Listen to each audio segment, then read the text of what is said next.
what, my friends? I think we brought Rustbelt Rundown back at a good time. We had a bit of a New Year's break, took a few weeks off in November, December, and nothing was going on, and now here we are. I got a lot to talk about. My son's got a lot to talk about, too. Bennett, tell everyone how you're doing. How are things going, buddy? All right, things are going good. Welcome in, everybody. It's Rustbelt Rundown on the Gem City Sports Podcast Network, brought to you by our friends at Revich Investments. Keeping financial guidance simple. If you want more info, go to the website, www.revichinvestments.com, or you can call their phone number during normal business hours at 814-734-3433. All right, Revich Investments is getting their money's worth tonight because we have, for the third consecutive week, breaking news to talk about. No one better to bring in than Wayne Bradford, who, Wayne, you've gotten your money's worth too, my friend. We brought you back on the show, and all it's been has been huge announcements and crazy, ridiculous things. If I were to tell you at the beginning of January, because that's where we were, right? Beginning of January was week 18, that the Steelers, Bills, and Browns would all be looking for new head coaches by January 19th, what would you say? Armageddon. Chaos. Dinosaurs running around the Pittsburgh Mall. I don't know. It's pretty crazy, and indicative of this overreaction. Sense of now, and just a lot of decisions made emotionally in the moment rather than rationally. So it's pretty crazy. You used to have Black Monday, after the last Sunday of the regular season, but which meant there were no playoff teams looking for coaches, right? Black Monday was all the teams that didn't make the playoffs. You knew who was going to get let go, but this is kind of extraordinary, right? You're a questionable call away from going to the AFC Championship game, in most people's minds. So it is certainly a new environment out there. Well, I want to get your reaction. We're going to get reaction to all of it in just a moment. So let's get into it right now. The coaching cycle right now for the local teams has been great, Bob. No, it really hasn't. It's been rough for the Bills, Browns, and Steelers because Buffalo is the latest team to fire their head coach. Sean McDermott's gone. You've already heard about that, I'm sure, because the news came out this morning.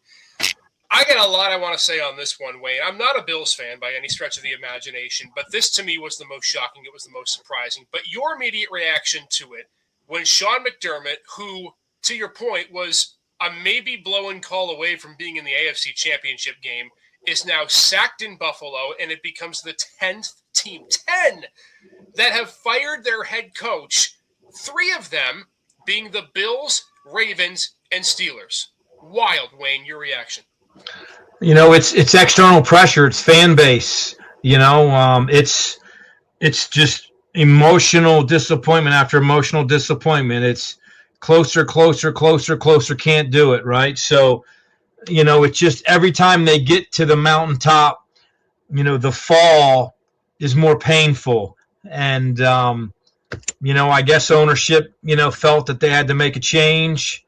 I really question, that Cleveland made a change but left the GM who didn't give them a great product on the field. I'm sure you're going to say that Josh Allen has no number 1 wide receiver and Bean gets promoted to president. So, these GMs who sit in the luxury box with the owners, must be nice. They're not, they're not working hundreds of hours a week and grinding. And it just seems odd that you're going to get rid of, the winningest coach in your organization at Pittsburgh, a guy who's got 98 wins at Buffalo, and you're going to promote the GM to vice president while the entire fan base on social media is going to talk about how you've probably got a crappy roster and what you've done with it. So it's a great dynamic. Yeah, I mean, you make all great points. I have a lot of questions. I'm going to try to get to some of them in my reaction. One that was, for me, a little stunned because I know there had been murmurs of this going around in Buffalo sectors and Buffalo radio stations. I was listening to a couple of podcasts and some Buffalo reporters who I worked with for a time when I covered the Bills at Erie News Now that all kind of had the same reaction. They were a bit surprised and a bit stunned. Let me just say this. Sean McDermott was with the Buffalo Bills for 9 years. You just mentioned he had 98 wins. He had a winning percentage of over 600. I think I saw a stat that in the last 7 years, there was a team in the NFL that no team in the NFL had more wins than Buffalo. All that aside,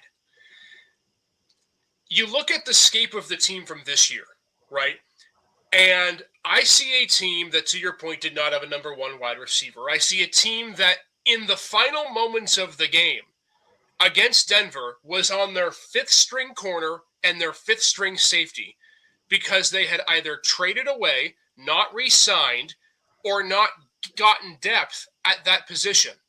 And their other guys had been injured, right? I mean, the two penalties were against, outside of the one to Trey White, the other penalty was against their fifth string corner, and the fifth string safety got beat in the other PI play, which is why Trey White had to get called for pass interference. So this defense was injured to heck and back. The offense didn't have a number one wide receiver.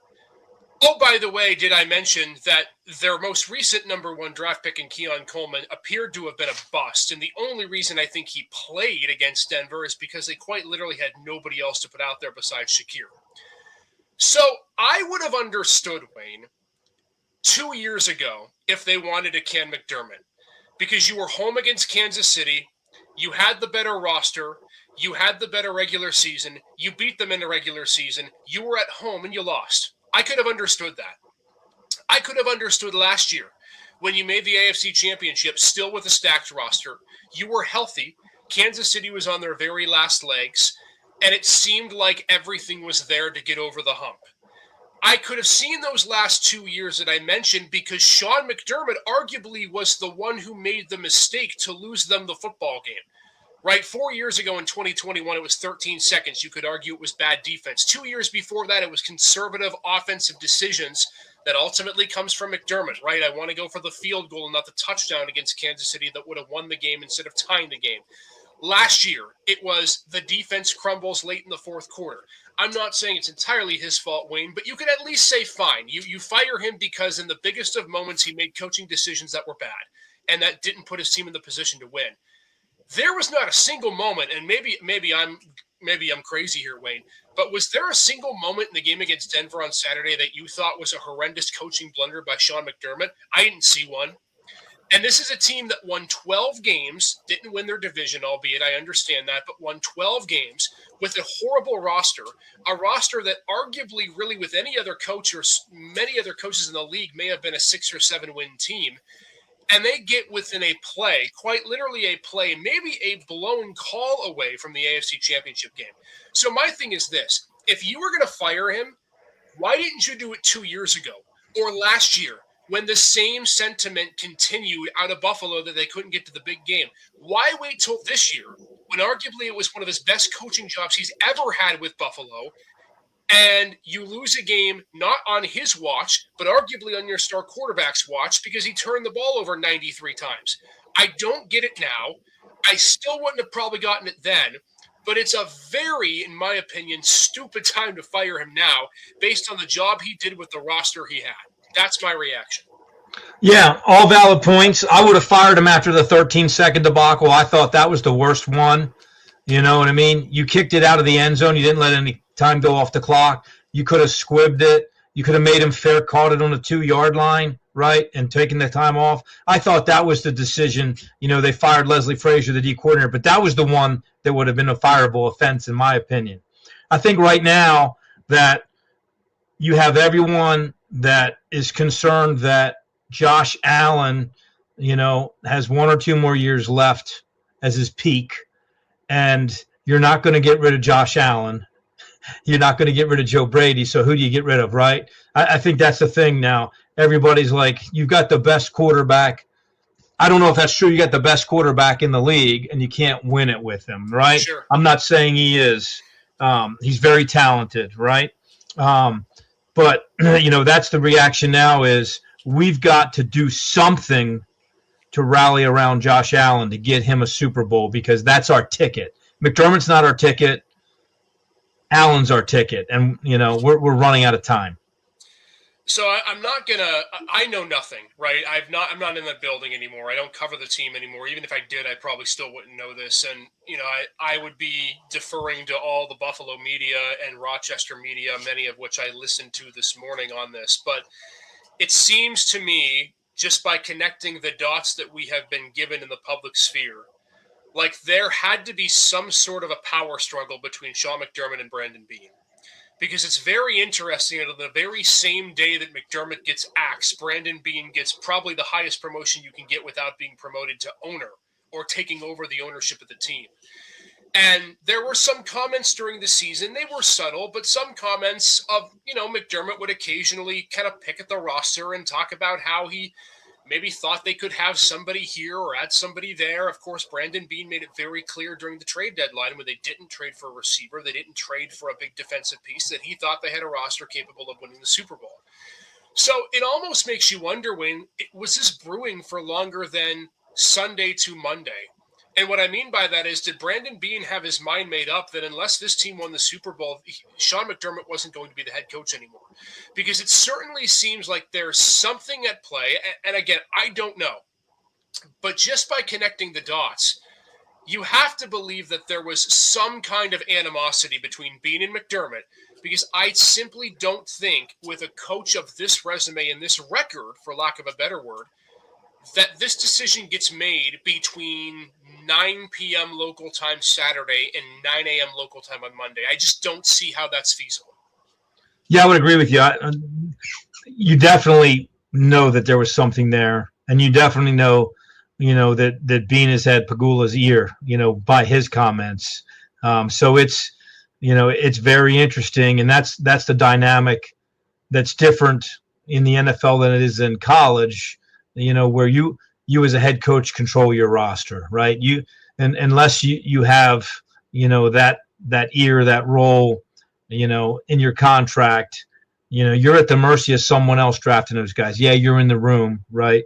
But, you're working on a game plan during the trade window, and you're telling them, hey, we need this guy, but you're not pulling the trigger, so that's an interesting relationship. And obviously, it certainly had to be fractured. There's no question about it. And I'll say this, too. You mentioned Brandon Beane, and at the beginning of this, the lack of the roster that this team had. Some of that has to fall on the GM. I'm sorry. Wherever you stand on this as a Buffalo fan, and I come at this with an unbiased opinion. I'm somebody who on this podcast called for Mike Tomlin to be fired, and his resume speaks for itself. Sean McDermott was well on his way to that, probably even better. But, I look at the way that the league is now, and I think you and I are going to agree with this, but it is such a quick trigger pool now with head coaches. And I think this, to me, is the most egregious of them all. John Harbaugh and Mike Tomlin, I don't agree with, but I think you could have at least made the argument that, okay, they just weren't having playoff success, right? Harbaugh wasn't getting to the Super Bowl with Lamar. Tomlin wasn't winning playoff games, period. They had been legendary coaches, but their time had run out. Sean McDermott had just gotten through 9 years. 2 AFC championships. Of the 9 years that he was the head coach, and let's take the first 2 away because Josh Allen was just in his young stage. He had been to, at worst, the divisional round 6 of 7 times. So it's not like this was a team that got one and done, Wayne. They wouldn't win their division. They'd sneak in as a wild card spot. I look at this as more consistency than a Mike Tomlin or a John Harbaugh. And furthermore, here's my thing, is it's not like this team, when they lost these playoff games, including Saturday, they were so far and away outmatched by the teams that they played. These are 3-4 point games. In some cases, it literally is down to 2 or 3 seconds or one call to determine who's the better team.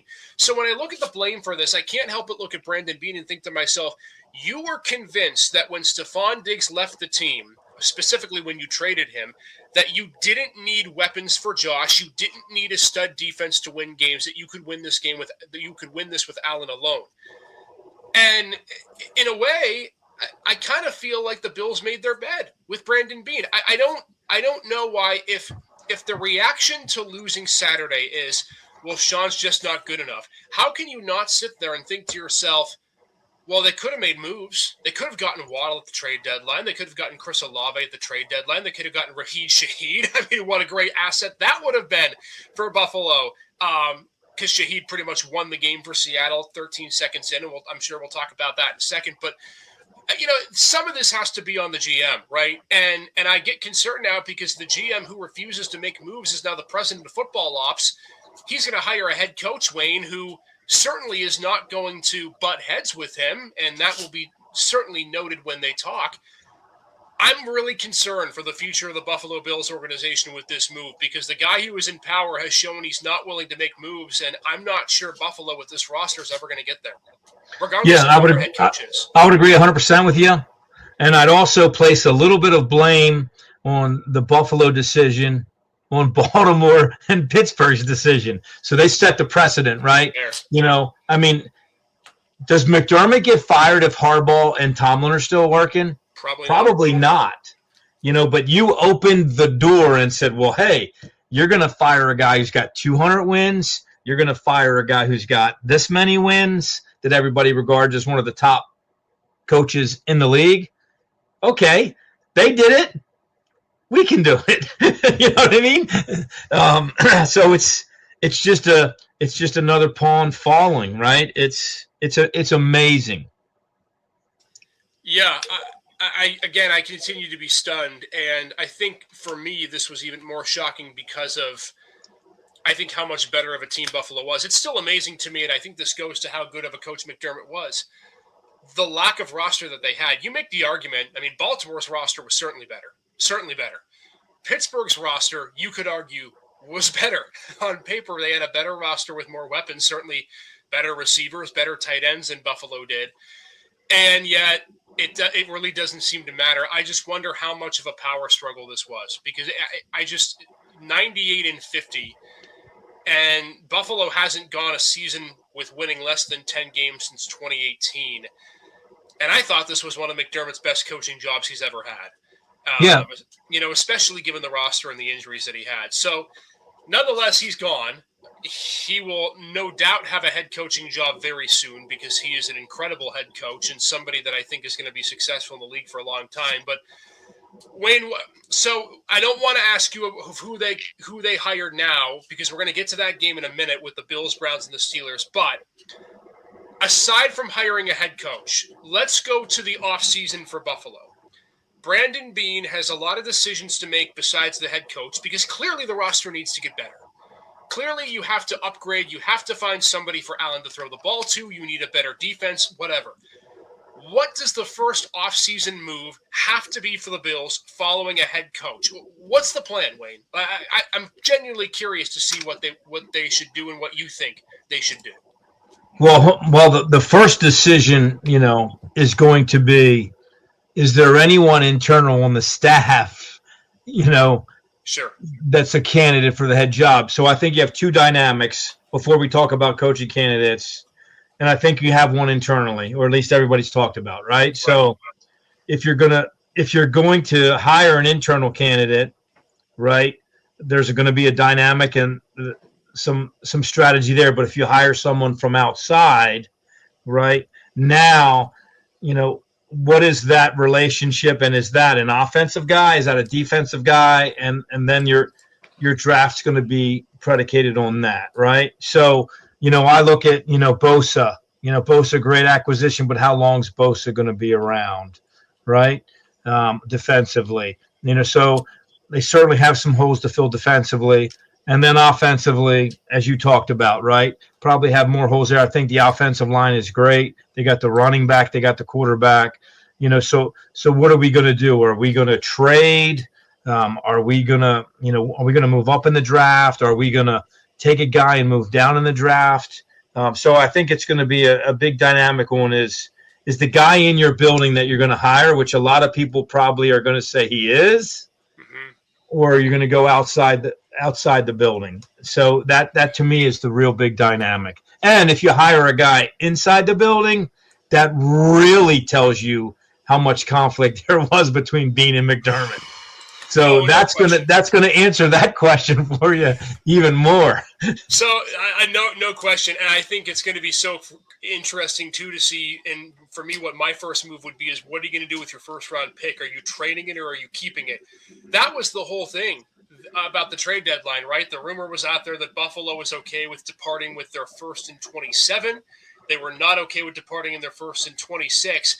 You imagine the slap in the face to McDermott if Bean goes around and he trades that pick, but he almost, I mean, I can't see how you don't make a big move in the offseason. You have to.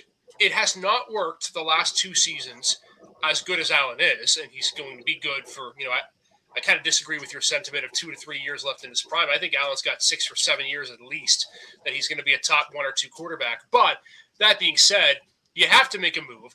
And I think regardless of who the head coach is going to be, Bean's going to be the one to have to make the move, because a coach is clearly not going to be the decision maker in that building. He's going to be the coach and nothing more. And I think if you're the Bills, I think your first move is you have to trade your first round pick to get somebody really, really good. Because I just don't think picking at 27, 28, whatever it's going to be, is going to be near enough to get you the kind of pick that you need, receiver, defensive player, whatever, to be successful. So that to me would be their first off-season move. And now we get to the coaching situation, Wayne, because I mean, we want to play this game. We've talked about the Steelers and the Browns head coaches, and we're gonna try to cement who we think the head coaches will be with all the new information that we have. But let's start with the Buffalo Bills. I want you to give me, Wayne, first, because this is so fresh. I want you to give me a list of a few candidates that you think they're going to consider, and then the guy that they should hire. Because I think this one, to me, is the most all over the place with respect to Pittsburgh and the fact that they don't really have any decision in mind, because there are so many options for Buffalo, and I'm not sure anyone that they have is an upgrade over Sean McDermott. So that's why I'm struggling. But give me a list. Give me some people that you think could potentially be in line for this job, and then who you would hire if you're Brandon Beane as head coach. Yeah, I don't really have a long list, and here's what I'm going to say, and here's my argument that's going to be made. Everybody's going to say they got to go out and get a young guy. So if you say they got to go out and get a young guy, you're going to say a guy that doesn't have any coaching experience, because there aren't any young head coaches out there that are out of work. Right. So if you're going to hire a guy that's a young guy that's an OC, right, just hire the guy in the building. If that's the way you're going to go, right? 100%. You know, so just do that. And if you want me to continue on, I say the same thing in Cleveland. Just hire the guy in the building, Schwartz. So Cleveland, you got your defensive guy. You go hire a great OC. Buffalo, you got your offensive savior. Everybody thinks this is the guy. You know, this is Allen's guy. So go hire a guy to fix the defense. That's my take there. So if you're gonna hire a Chris Shula or a Nate Shieldhouse or a Clint Kubiak or some of these guys that have no coaching experience, and you got the guy in the building, I don't know why you wouldn't promote him.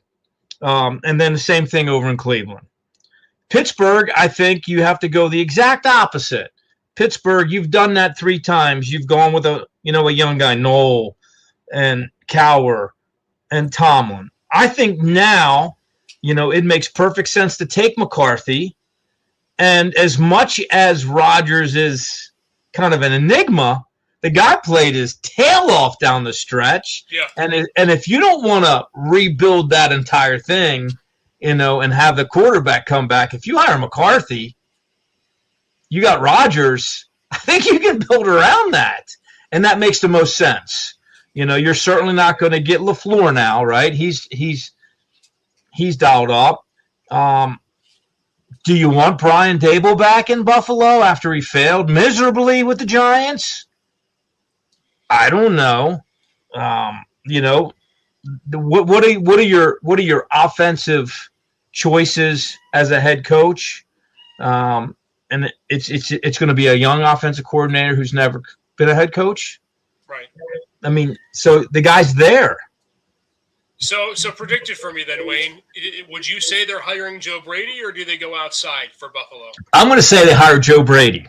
Yeah, I can't blame you on that, and that probably would be my first choice as well. I think The other option is, I think, for nostalgia purposes, is Brian Dable, but even that doesn't make sense because, to your point, why are you hiring an offensive coach when you already have one on your staff? And in that case, just make Brady the head coach. I think that's a potential option. To me, it is Joe Brady. I think that's the obvious choice. That's who I would pick, just because I think he's done so much with Allen and he's been able to create him into be a more of a dual threat player that doesn't turn the ball over much, save for the game on Saturday. I think that's the best choice. Let me throw a couple other names out there too, Wayne, for Buffalo, that I think could be very interesting. If you go the route of defense, right, knowing that Joe Brady's in the building, and you want to go the route of the Ben Johnson types and the young coaches, because it seems clearly that's what Buffalo wants to do. I mean, you're not going to get rid of Sean McDermott if you don't think that you can hire somebody young. To me, Jesse Minter would be on that list of potential hires. Again, no coaching experience, but defensively, he could potentially get that front seven right. He could figure out a way to tell Brandon Beane, hey, I need more help on defense once you get your receiver. I think he could be an option too. And let me throw the wildest of curveballs out there. And I think this might sound crazy, Wayne, but if you're talking about somebody that knows how to win championships, somebody who's very fundamentally sound defensively, and somebody who has a no-holds-barred attitude, this would not work with Brandon Beane, I don't think. But why wouldn't you call Bill Belichick? If you want somebody that's going to get you to a Super Bowl, that is obviously been there before, he is a disciplined guy, we know that.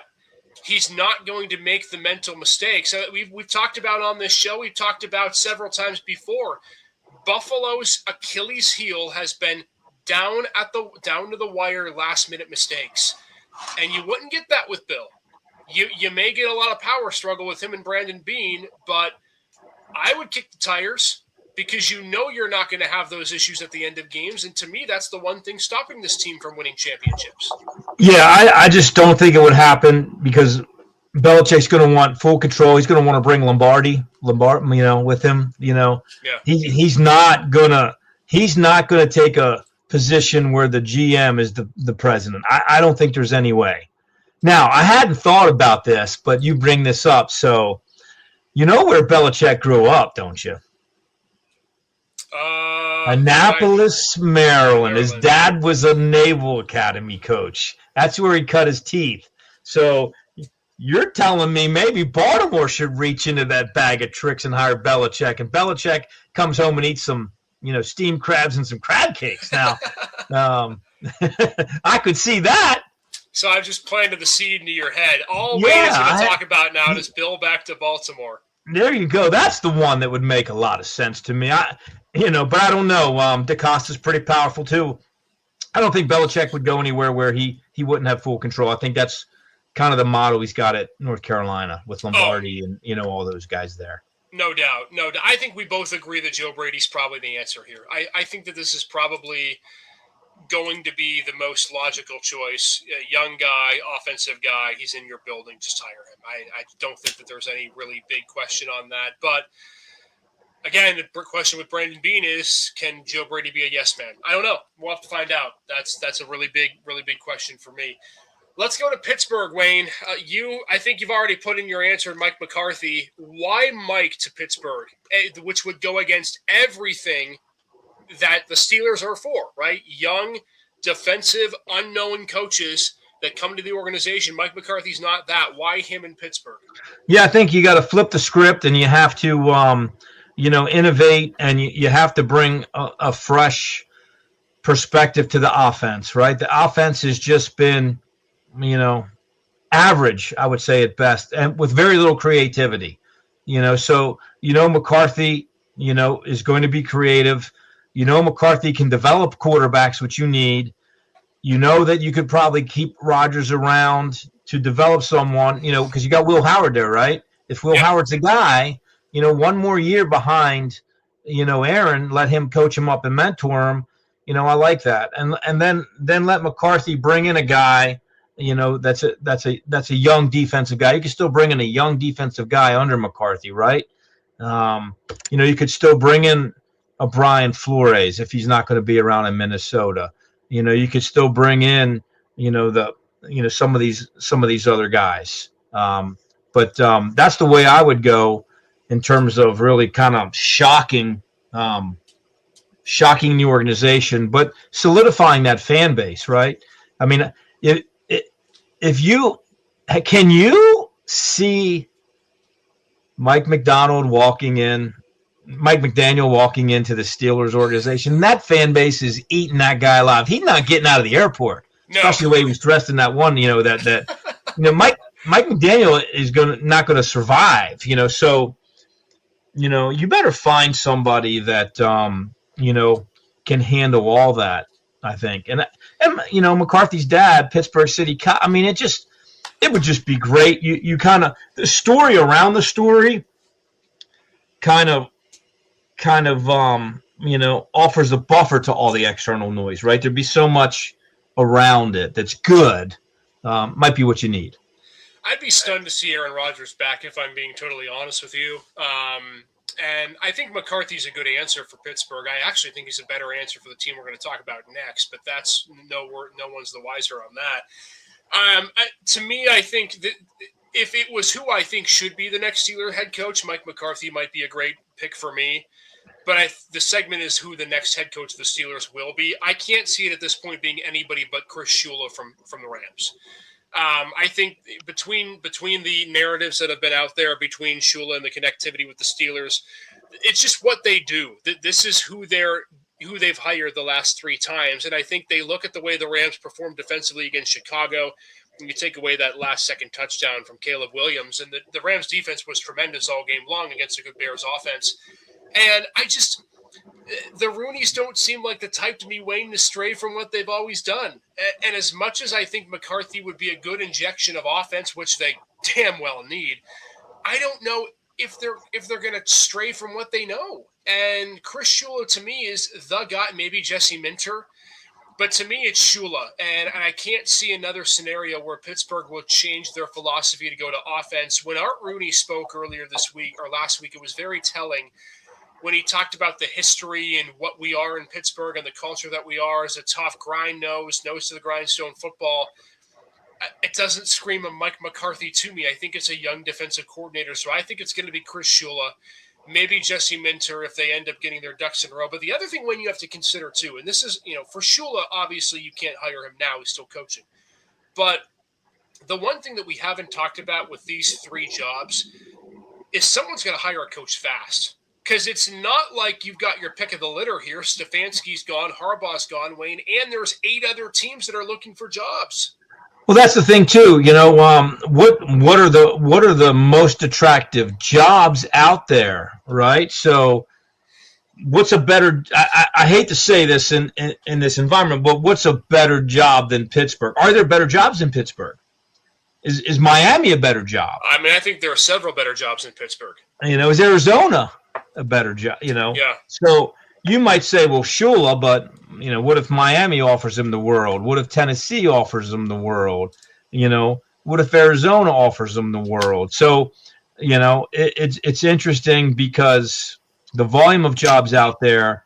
Shula might be your candidate. Flores might be your candidate. Minter might be your candidate, but they're going to have a choice of the top 3, and they're gonna have plenty of bargaining power as well. These salaries are going to be bumped up, and I think it's going to be a little more complicated than this guy's available because he's available to 7 teams out there or whatever it is now. I think this year sets a new coaching standard for football. I mean, I'm not really sure if I would even want to get into the game right now as a coach, to be honest with you. I mean, it's so funny, too, because when the Steelers got rid of Tomlin, the first talk was, well, they should go after Marcus Freeman. They should go after Curt Cignetti from Indiana. Why would you want these jobs if you're these college guys? You've got cushy opportunities with private jets and all the money in the world you could want, and you've got long-term contracts. They're never getting rid of you. Curt Cignetti's at Indiana for life if he wants to be at Indiana for life. Marcus Freeman's knocked the doors down at Notre Dame. Why is these college guys would you ever want to consider moving to the pros based on what you saw this year in the head coaching carousel? Yeah, I wouldn't. You play 11 regular season games.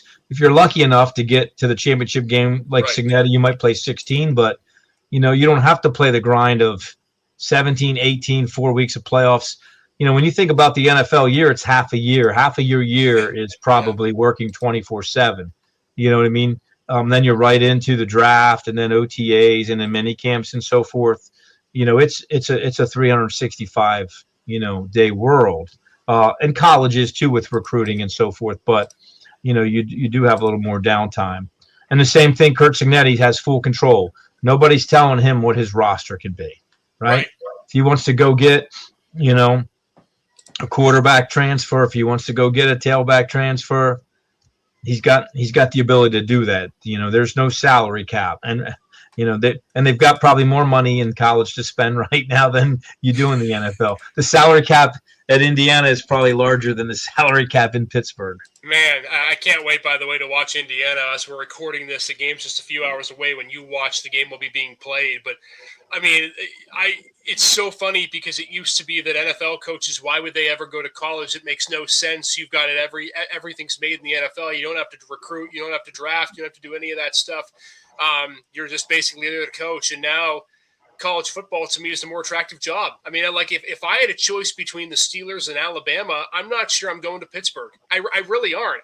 Based on the fact that you can get guys in the transfer portal for college, the contracts are so lucrative. And that's where I think as we go to the Browns and we play this game with the next Browns head coach, I truthfully don't know, Wayne, who is going to want that job. That, to me, is the big question. So, I'm going to go ahead and give my thoughts on who I think they should hire first. I don't necessarily think that they're going to get – I mean, it's probably the worst job out there because at least Arizona has a competent quarterback. Who I would want to hire is Mike McCarthy. This is where I think McCarthy would be a great fit because I think he could immediately take that offense to new heights and get whatever quarterback is going to be their starter next year, whether it's Shadur, whether it's Gabriel, whether it's somebody else that's not on the roster. I think he could quickly mold this offense because they do have some pieces, right? The two tight ends are really great. Fannin was awesome. Quinshon Judkins in the backfield, I think, could be a real stud, but they need somebody that's competent offensively. And I guess Kevin Stefanski wasn't that guy, so for me, it's McCarthy. I don't think that's the route they're going to go. I actually think the guy who they're going to hire is going to be the one who probably gets passed up a lot because of the way their team performed in the playoffs. Jeff Hatley from Green Bay sounds right to me. I think you could come in, really just bolster up the offense, and you keep Jim Schwartz as the defensive coordinator. Because I think, you may say, Wayne, that Jim should be promoted to head coach, and I understand that. But to me, it's the same argument with, a Buffalo bringing back in Brian Daboll, is if Jim can stay on the staff and keep doing his thing with the defense and you can get somebody to make the offense better as head coach, why not? So I think Jeff Hatley is going to be the decision for the Browns, particularly because I don't think anybody else is going to be available by the time they make a call. But I'm interested to hear your thoughts as to who you think Cleveland will hire as head coach. Well, 2 weeks ago when the Browns job was the first one to open, you'll remember I said McCarthy, yes. Right? And that was my choice. Now that Pittsburgh's open, McCarthy's got his choice there. So 2 weeks ago I thought McCarthy would be an excellent answer. Now there's more opportunities for him. I think that would be great and keep Schwartz. I don't know if that's going to happen. To me, it's the same thing that I would do in Buffalo is I'd hire your internal guy. I'd hire Schwartz, and then bring in, a great offensive coordinator. Or, if you think Tommy Rees is the guy, I keep hearing that too. We can't lose Tommy Rees. We'll hire Schwartz as the head coach and promote Rees to OC.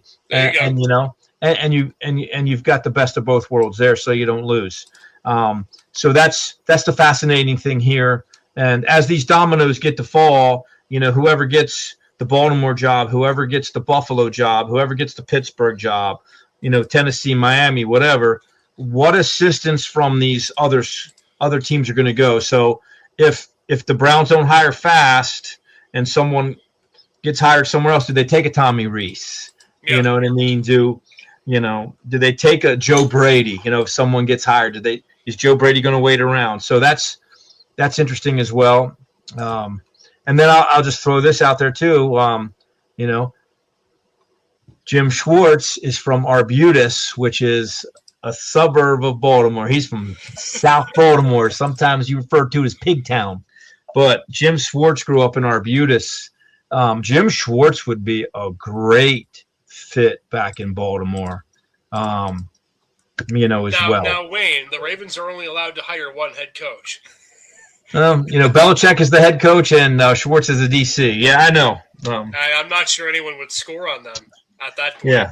You bring both those guys back. But I think in Buffalo, you got the guy there. At least that's what everybody on the outside appears. That's all I hear about is how great Joe Brady is. Yeah. Because whenever I talk to you or anybody, Joe Brady's the first name you want to hire out everywhere else. And then in Cleveland, Jim Schwartz, that's the premier defense in the league. Let him continue to do what it is, promote one of his proteges, one of his position coaches up, and then hire an offensive guy and let the offensive guy go. I think you get the best of both worlds. I wonder who makes a hire first. That's a big question. Oh, now that should be a contest that we have. What do you got, Wayne? Lay it on me. Who hires a coach first? Okay, out of the three Rustbelt, or how about both? Which one of the three Rustbelt is going to hire a coach first? I think it's probably Cleveland. Yeah, I would say Cleveland first. Just because of the timing. But let's go. I'll say since you said Cleveland, I'll go Pittsburgh. Pittsburgh. Okay, so you're banking on the fact that the Rams lose this upcoming Sunday. If I have my way, I think that I'm banking on that. Yeah, it's amazing that those two things align right there. All right, how about the rest of the NFL? I think personally that Miami would be the first team to hire a head coach. Because while Baltimore's got the best roster, I think Miami is the most desperate to make work with what they have. Because I don't. Even with the way last season ended with Tua getting benched, I still think they view this team as having some life because they're going to get Tyreek back. Jalen's still there. I think Miami's the team that makes the hire first. What's your thought as to which team is going to hire a head coach first? All right, so what do we got left? Buffalo, Pittsburgh, Cleveland, Baltimore, Miami, Tennessee, Arizona. Is that the ones that are left? And the Raiders are left, I believe. Oh. 8. Sean McDermott on a plane to Vegas right now. I wouldn't blame him. I certainly wouldn't blame him. I'd say right now, with that domino falling in Buffalo, I say the Raiders. Go all in and the silver and black. That would seem like a really good place for that would be a good fit for McDermott. I think would be a great attitude there. That's an organization, especially after the fallout from Pete, I don't think you can bring a guy with no head coaching experience into that locker room after the debacle this year. So I'm going to say the Raiders go first and they hire McDermott, this week before the end of the week. Man, that's a very bold prediction. In fact, I think the Raiders' two options are Mike Tomlin and Sean McDermott. Literally, those two be the only teammates. Teams. Right. Or they coach together at William and Mary or BMI or one of those places. Yeah. Yeah, you need somebody like that down What's the coincidence of those two guys getting it the same year with their lineage together? That's even more crazy. Yeah, that's two darn good head coaches the Raiders could use. I think you'd be silly if you're any one of these teams to not call Sean McDermott tomorrow and have him on a plane. Because that's what this is. It's really, for me, it's the Sean McDermott show, right? If you're Miami, you have him come on a plane, as funny as that would be in division. The Cardinals, I'm sure, would absolutely love to have him. Because for sure with those two guys, your organization within 3 years is going to be a playoff contender and a solid foundation no matter what. That's a given. And I think if you're one of these lowly teams, Tennessee, you take that. Because it just hasn't been done for years with these teams.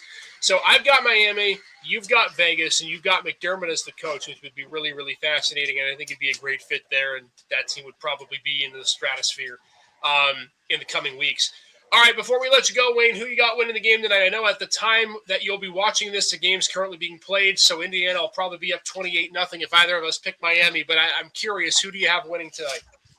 Yeah, man, it's Cinderella versus Cinderella, but in different Right. ways, right? It it is kind of new Cinderella Indiana in terms of program, and it's Cinderella in this season from Miami. Like, didn't deserve to get in, right? Weren't going to get in.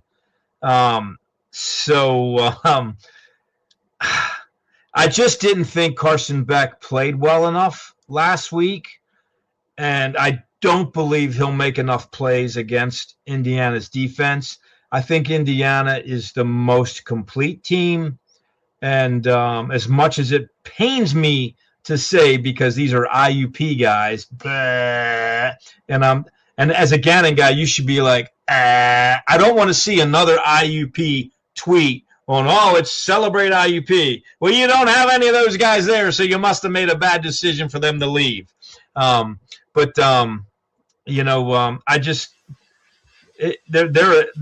both teams of destinies, but I think Indiana just has the more complete team. I'm just hoping it's a great game. If the one thing you can say, from this weekend in the NFL, even both playoff weekends, they were outstanding, right? 2 overtime games, and I just hope for a great game, and I hope the officials don't settle the game, like they did a couple times in the NFL this weekend. Yeah, I'll say Indiana, but a lot closer than people think. I agree that it's going to be close. And for the record, Wayne means 3 great games in a game where he could go to bed early and sleep well. No. When your team, is maybe going to score 50 on your rival, you watch that one till it was a Saturday night, so I could sleep in Sunday. That was the only thing. Now I got to worry about the next Sunday night game. I might have to take off next Monday. Wouldn't it be nice to have a team that wins a game 13 seconds into it, just kick return, and that's all she wrote. Man, that was a bloodbath. But when you have Sam Darnold, you always hold your breath. See, you've been saying that, but 2 straight. Last game he was great. 2 games ago against San Fran, he was pretty darn good. I don't know. I think they've got their hands full with the Rams, but that'll be fun. We'll react to that, I'm sure, next Monday, and I think you're going to be pretty happy when your team's in the Super Bowl. Anyway, I digress. I'm going to go ahead and take Indiana, too. I think it's probably close. How about this for bold prediction, Wayne? And we'll find out as you're watching this podcast. I think there's going to be more Indiana fans at the stadium than Miami fans. No doubt. With the game at Hard Rock in Miami. Yeah, no doubt. No doubt at all. In fact, I know a gentleman from Erie Insurance that's going down with his dad. Okay. That's going to attend. This is a once in a lifetime, for these Indiana fans. So, it's probably going to be. There's the thing. It's probably going to be a much older crowd and maybe not as raucous, because you got all those alums that have been waiting their entire lives for this. But I can see if I'm a Miami fan, I'm selling my ticket for $8,000 if I bought it for $600 or $1,000. I'm making tons of money. Yeah, do you get special discounts as a season ticket holder? Maybe go ahead and ask Michael Irving if he's got any tickets left available. Yeah, I've heard that works out pretty well for you. All right. Well, next week when we come on the air, I'm not sure there are many more coaches that can be fired, but we'll find out because we've had 3 straight weeks where we've got to talk about head coaching departures on this show. But it's been a lot of fun. Great show tonight, Wayne. We hope for positive news next week, because it sure has been a lot of canning in the last 3 weeks. That's right. All right, we're back next Monday with Rustbelt Rundown. More shows, including the Draft Podcast and the Gem City Sports Podcast later this week. Off the Record comes your way on Thursday. Busy week of shows to kick off another week in January. Another crazy week as well. This has been a Rustbelt Rundown. We'll talk to you all